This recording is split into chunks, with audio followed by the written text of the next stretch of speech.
Mga kapuso, pinaalerto ng pag-asa ang mga residente sa malaking bahagi ng Luzon dahil po yan sa pagulang dulot ng bagyong Mirasol.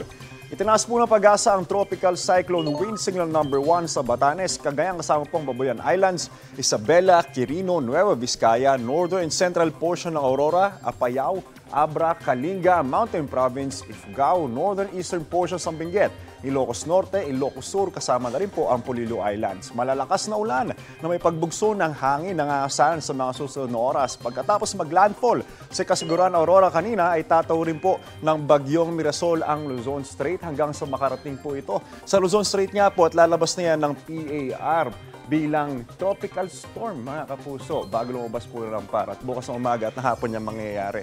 Uulan naman ang ilang panig ng Southern Luzon, ng Visayas at ng Mindanao dahil po sa hanging habagat. Samantala, nag-dissipate o nalusaw na nga kagabi ang binabantayan nating low pressure area na nasa may West Philippine Sea. Pero may bago pong numuo sa Pacific Ocean. Ito po ay 1,320 kilometers ang layo sa silangan ng Southeastern Luzon. May chance po itong maging bagyo ayon sa pag-asa. Paalala po, stay safe and stay updated. Masala na po sa mga ganitong pagkakataon. Ako po si Anjo Pertiera.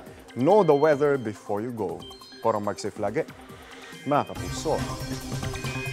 Kapuso, huwag magpapahuli sa latest news and updates. Mag-iuna ka sa balita at mag-subscribe sa YouTube channel ng GMA Integrated News.